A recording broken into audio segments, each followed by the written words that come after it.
देश का दंगल न्यूज़ आज पहुंचा है बहीन गांव में और दादा कान्हा की पवित्र नगरी में हम आपसे मुलाकात कराते हैं। ऐसे सरपंच से जर्नल सीट आती थी, अब की बार रिजर्व सीट आई है, तो उनसे मुलाकात कराते हैं और आखिर वो चुनाव में उतरे हैं, उनके कौन कौन से वादे होंगे और कौन कौन से दावे होंगे। आपका नाम क्या है जी? आप सभी को मेरा राम राम। आप सभी का मैं चैनल का बहुत बहुत धन्यवाद करता हूं जो आप हमारे पास आए हैं। मेरा नाम दिनेश कुमार वाल्मीकि, पुत्र श्री गणेश भगत जी। आपने क्या सोचकर चुनाव लड़ने की सोची? मैंने इस गांव के विकास और सेवा के लिए चुनाव लड़ने की सोची।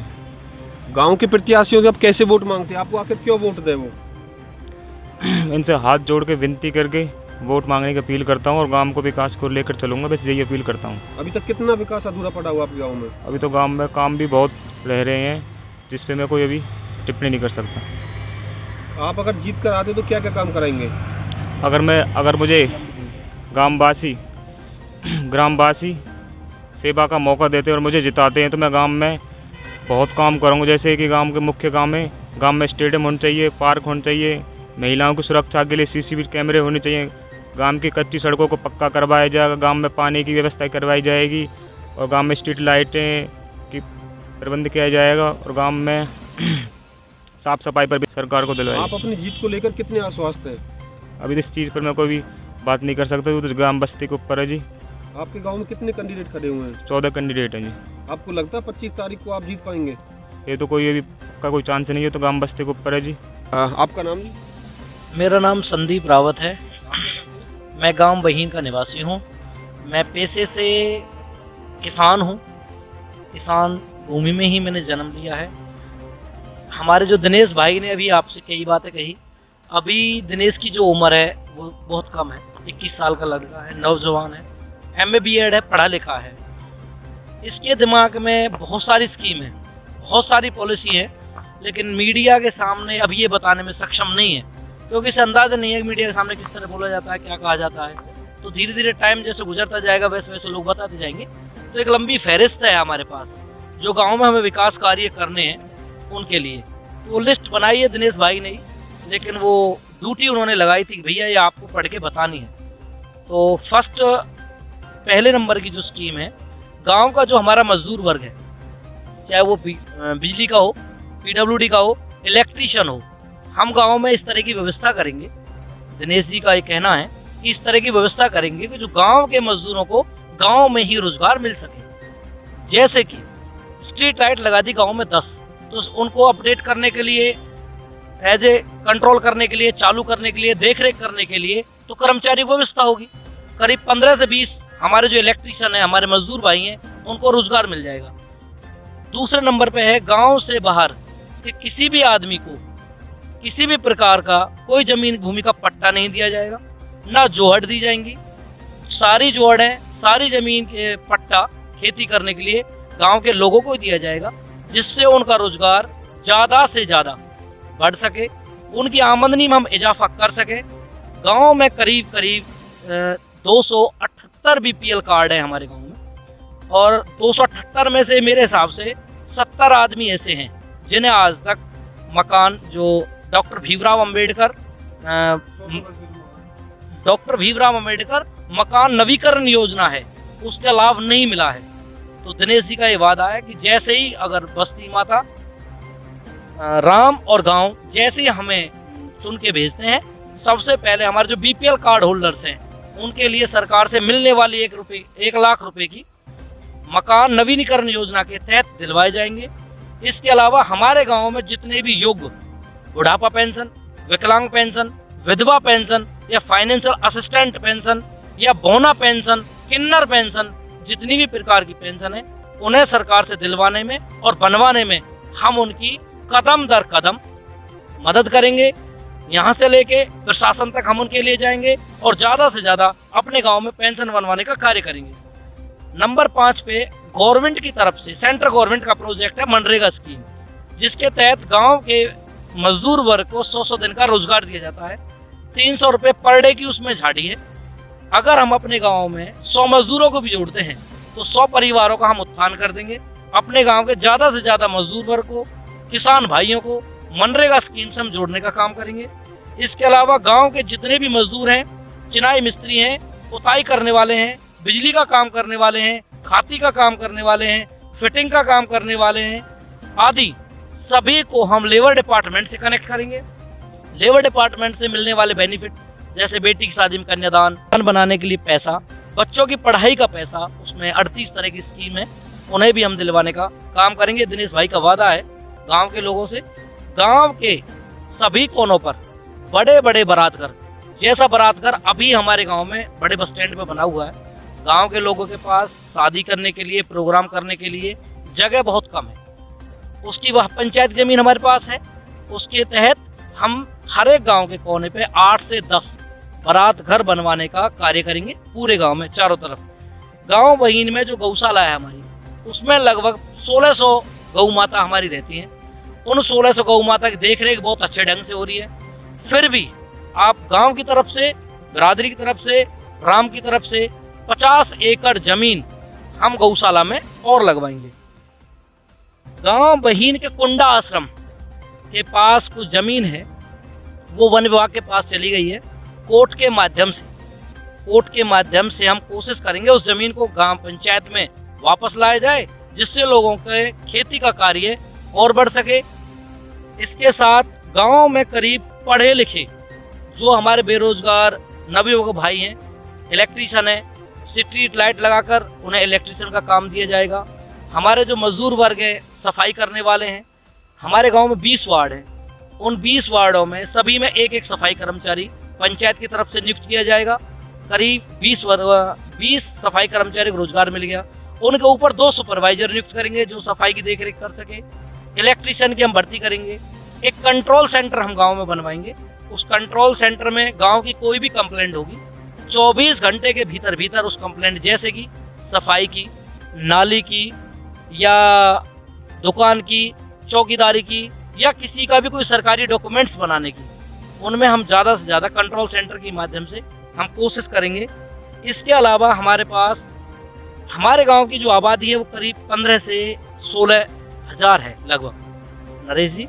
तो हर एक वोटर का 4 लाख का जीवन बीमा और 5 लाख का हेल्थ का बीमा हम करवाएंगे पंचायत की तरफ से। ये पंचायत नहीं कराएगी, वैसे गवर्नमेंट की स्कीम है। जीवन ज्योति बीमा योजना प्रधानमंत्री जी ने चला रखी है, और जीवन ज्योति सुरक्षा बीमा योजना, दोनों योजनाओं का लाभ, जिसमें एक 4 लाख का है और 5 लाख का है, लोगों को ज़्यादा से ज़्यादा कराएंगे।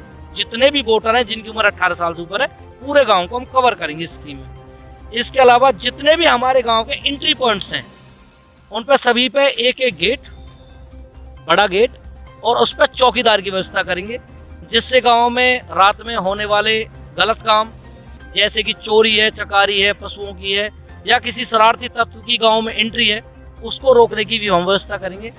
गांव में 24 घंटे पंचायत की तरफ से एक एम्बुलेंस की व्यवस्था करवाएंगे हम, जिससे कि किसी भी इमरजेंसी की कंडीशन में हम किसी भी पेशेंट को, चाहे वो अमीर है, चाहे गरीब है, चाहे मजदूर है, या किसान है, या कमेरा वर्ग है हमारा, उसको हम मेडिकल की सुविधा दिलवा सकें।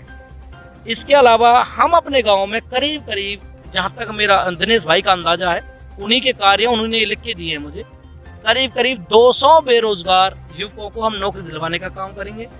200 बेरोजगार युवकों के लिए हम दुकान बनाएंगे, 200 ही दुकान बनाएंगे, एक दुकान एक बंदे को देंगे। 70-80 दुकान हमारे गांव में है, तो हमारा आंकड़ा लगभग 300 साढ़े 300 बेरोजगार युवकों को नौकरी देने का लक्ष्य रहेगा, जिसे हम पंचायत की तरफ से पूरा कर सकते हैं। इसमें 2 ड्राइवर हैं, 5 बिजली मिस्त्री हैं, 20 सफाई कर्मचारी हैं, 2 सफाई सुपरवाइजर हैं, 10 चौकीदार हैं, 5 कंप्यूटर ऑपरेटर हैं, 5 क्लर्क हैं, 4 कंप्यूटर स्टेनो हैं, और 200 नई दुकानें बना के उन दुकानों को सौंप देंगे, जिससे वो अपना रोजगार कर सकें, अपने घर परिवार का लालन पालन कर सकें। इसके अलावा हमारे गांव में चौधरी राधेलाल जी बहुत बड़े पंच हुए हैं। उनकी स्मृति हमारे गांव से लगभग उनकी स्मृति में कोई भी ऐसी जगह नहीं है जिससे हम अपने आने वाली पीढ़ी को जागरूक कर सकें या बता सकें कि हमारे गांव में इतने बड़े पंच हुए हैं। तो चौधरी राधेलाल जी की स्मृति में हम एक भवन का या रेस्ट हाउस का या एक लाइब्रेरी का निर्माण कराएंगे, जिससे कि लोग, हमारी आने वाली पीढ़ी उनके बारे में जान सके। गांव में 6 वाटर आरओ प्लांट लगवाएंगे, जिससे गांव के लोगों को वाटर सप्लाई का गंदा पानी ना पीना पड़े। आरओ का प्योरीफाइड ही पानी वो लोग पिएं।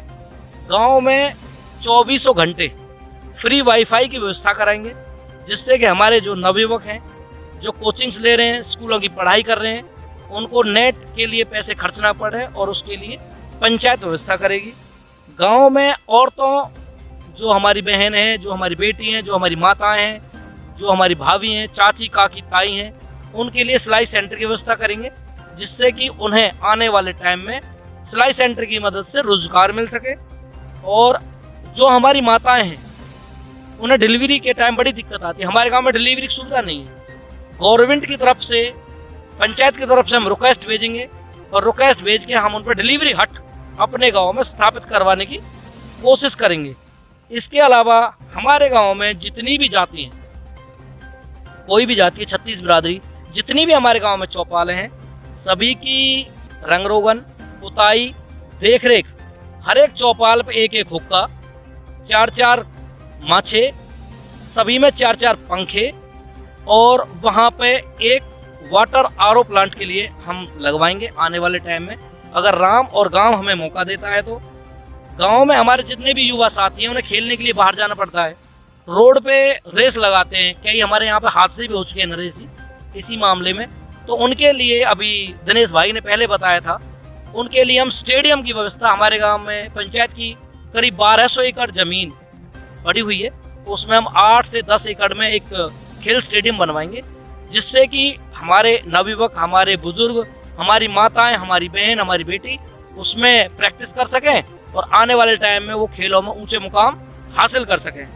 इसके अलावा हमारे गांव में जितने भी 11 कर्म के रास्ते हैं, माननीय मुख्यमंत्री जी ने अभी एक स्कीम चला रखी है, मुख्यमंत्री जी ने एक स्कीम, उसके तहत जितने भी 11 कर्म के रास्ते हैं सभी को पंचायत के माध्यम से पक्का कराया जाएगा। इसके अलावा हमारे गांव में जितनी भी बीपीएल कार्ड हैं या बीपीएल कॉलोनी है, सभी को मरम्मत के लिए पैसे दिलवाए जाएंगे। गांव के सभी आश्रमों पर, हमारे गांव में जितने भी आश्रम हैं, चाहे वो वाल्मीकि आश्रम है, हरिजन आश्रम है, या ब्राह्मण आश्रम है, या कोई और आश्रम है, जाटक आश्रम है, या कोई और आश्रम है, सभी में पंचायत की तरफ से 10-10 एकड़ भूमि लगाई जाएगी, जिससे कि वहाँ रहने वाले साधु संत मंदिर की बिना किसी भेदभाव के पूजा कर सके और मंदिर की आमदनी हो सके। तो नरेश जी, योजना तो बहुत है हमारे पास, बहुत सारी योजना है, एक फहरिस्त है हमारे पास बहुत लंबी, जो शाम तक भी खत्म नहीं होगी। ये मुख्य योजना है जो मैंने आपको बताई है। अगर हमारे दिनेश भाई बनते हैं, ये उन्हीं की बातें हैं जो मैंने अपनी जवानी आपको बताई हैं। ये सभी बातें दिनेश जी के दिमाग में चल रही हैं, लेकिन राम और गांव के ऊपर है।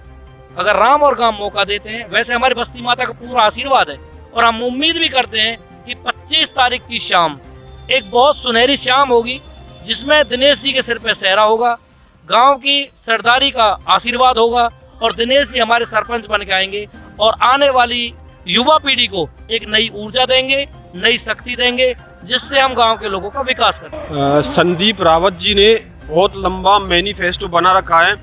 अगर उनके सारे काम होते हैं तो ये गांव स्वर्ग बन जाएगा। एक तरीके से कोई काम नहीं बचेगा यहाँ पर जो उन्होंने अभी नहीं बताया हो। तो हम तो ये उम्मीद करते हैं कि ये सरपंच बने और ये सारे काम हो, हम दोबारा इस गांव में सारे विकास कार्य देखने के लिए आए। इसके बाद हम वकील साहब से बात कराना चाहते हैं। वकील साहब, उम्मीद करते हैं जो भी सही कैंडिडेट होगा उसका चुनाव किया जाएगा गांव वालों की तरफ से। चुनाव दिनेश जी के लिए, दिनेश जी का है हेड पंप। 25 तारीख को कहाँ मोहर लगाएगा पूरा गाँव? उम्मीद की जा सकती है कि हेड पंप पे ही मोहर लगाई जाए और इनको विजयी बनाया जाए। तो आप कितने उत्साहित हैं? आप जीत हो पाएगी अब की बार इनकी? 100 के 100% आप उम्मीद रखते हैं? हाँ जी, उम्मीद रखते हैं। और जनता से क्या कहना चाहते हैं आप? जनता को यही संदेश देना चाहते हैं कि सब लोग मिलकर के और भाई का साथ दें और इनको सरपंच बनाएं, विजयी बनाएं, जिससे ये अपने गांव का विकास कर सकें। पिछले 7 साल में विकास हुआ नहीं गांव में? विकास हुआ है, लेकिन अभी भी बहुत सारी कमियां हैं जिनको ये पूरा करने का वादा कर रहे हैं और देखते हैं किस तरह ये अपने वादों पे अड़िग रहते हैं। ऐसी खबरों से जुड़े रहने के लिए हमारे चैनल को सब्सक्राइब करना ना भूलें।